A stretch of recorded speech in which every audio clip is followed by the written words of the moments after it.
Hello, good morning. Me, Dr. Rajesh Shukla, former professor and head, Department of Animal Husbandry and Dairying, और MPPG College, Gurukul Narsan, Haridwar, Uttarakhand. Today, in competition की दुनिया, we shall know how ejection of milk or let down of milk takes place. When a calf suckles, there is a sensation. This sensation is carried to the brain by nerves. The brain orders the pituitary gland to release oxytocin hormone. Posterior pituitary releases the oxytocin. This oxytocin is carried to the mammary glands by bloodstream. When the oxytocin reaches the mammary glands, it acts upon myoepithelial cells surrounding alveoli,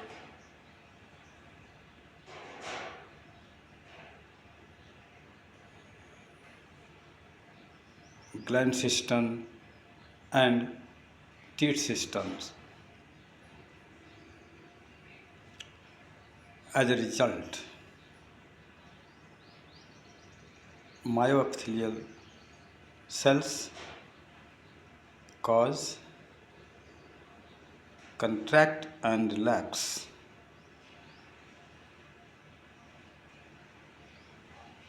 Alveoli, gland systems, and teat systems,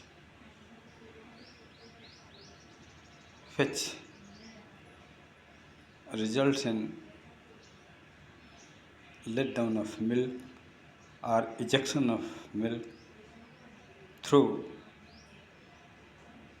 teat meatus. Teat meatus has retractor muscle which relaxes or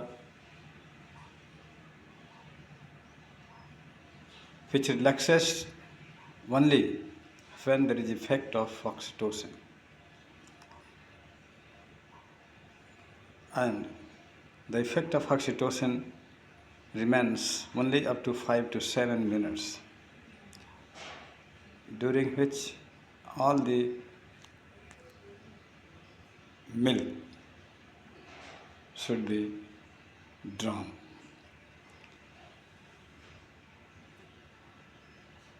So this way,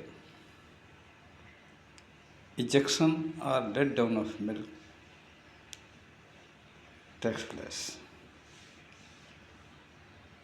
यानी आज हम जानेंगे कि किस तरह से गाय के थन से दूध बाहर निकलता है।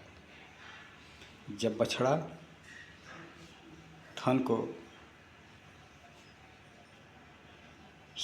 शकल करता है, यानी बछड़े को दूध पीने के लिए छोड़ दिया जाता है, तो जब वो दूध पीने लगता है तो गाय को एक प्रकार का सेंसेशन होता है।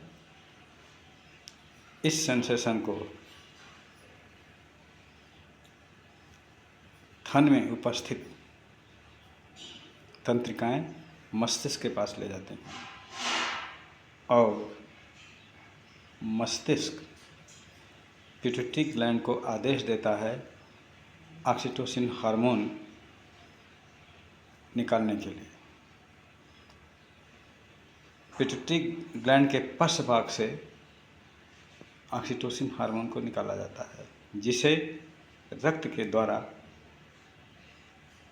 स्तन ग्रंथियों में ले जाया जाता है। स्तन ग्रंथियों के अंदर अंगूर के गुच्छे की तरह एल्वेओलाई होती हैं। इन एल्वेओलाई के अंदर सिक्रेटरी सेल्स होती हैं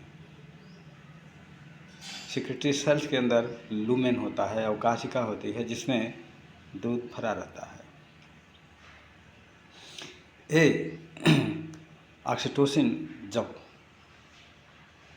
स्तन ग्रंथि में पहुंचता है तो इन एल्वेबलाई के ऊपर, ग्लैंड सिस्टम के ऊपर और टीट सिस्टम के ऊपर अपना प्रभाव डालता है, इन्हें स्टिमुलेट करता है, जिसके फलस्वरूप एल्वेबलाई, ग्लैंड सिस्टम और टीट सिस्टम सिकुड़ती हैं, फैलती हैं, सिकुड़ती हैं, फैलती हैं, जिसके फलस्वरूप दूध एल्वेबलाई से होता हुआ ग्लैंड सिस्टम में और ग्लैंड सिस्टम से होता हुआ टीट सिस्टम में और टीट सिस्टम से होता हुआ थन छिद्र से होता हुआ बाहर निकल जाता है। इसको हम जो है लेट डाउन ऑफ मिल्क और इजेक्शन ऑफ मिल्क कहते हैं। तो इस तरह से जो है लेट डाउन ऑफ मिल्क और इजेक्शन ऑफ मिल्क के लिए जो है ऑक्सीटोसिन नामक हार्मोन उत्तरदायी होता है। जब ये ऑक्सीटोसिन अपना प्रभाव डालता है तो थन छिद्र में रिट्रैक्टर मसल होती है, वह फैल जाती है, जिसके फलस्वरूप वो थन छिद्र खुल जाता है और थन छिद्र से दूध बाहर निकलता है। और जैसे ही जो है ऑक्सीटोसिन का प्रभाव खत्म हो जाता है, वैसे ही रिट्रैक्टर मसल सिकुड़ जाती है और थन छिद्र बंद हो जाता है, जिससे बाहर की गंदगियाँ अंदर नहीं जाने पाती हैं, जीवाणु इत्यादि अंदर नहीं जाने पाते हैं थन में, और दूध जो है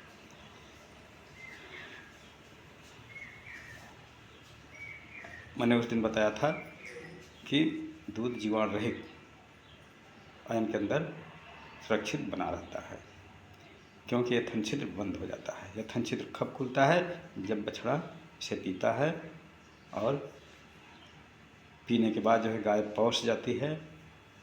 जब पहुँच जाती है तो वो जो है दूध उतरने लगता है। तो जब तक जो है दूध उतरता है तब तक जो है रिट्रैक्टर मसल जो है रिलैक्स्ड रहती हैं, यानी थनों से जो है दूध उतरता रहता है। और जैसे ही जो है प्रभाव ख़त्म हो जाता है ऑक्सीटोसिन का प्रभाव 5 से 7 मिनट तक रहता है। जैसे ही प्रभाव इसका ख़त्म हो जाता है वैसे ही दूध उतरना बंद हो जाता है, यानी लेट डाउन ऑफ मिल्क और इजेक्शन EJECTIO यानी इजेक्शन ऑफ मिल्क स्टॉप्स। तो इस तरह से जो है बहुत इम्पॉर्टेंट है, आपके कॉम्पिटिटिव एग्जाम्स में जो है 1-2 क्वेश्चन इस तरह से जो है पूछे जा सकते हैं इस चैप्टर से। तो इसे जो है आप याद रखेंगे कि कौन सा हार्मोन दूध उतरने के लिए उत्तरदायी होता है, थनों से दूध उतरने के लिए उत्तरदायी होता है। तो ऑक्सीटोसिन, और ऑक्सीटोसिन किसके द्वारा जो है निकाला जाता है? पोस्टीरियर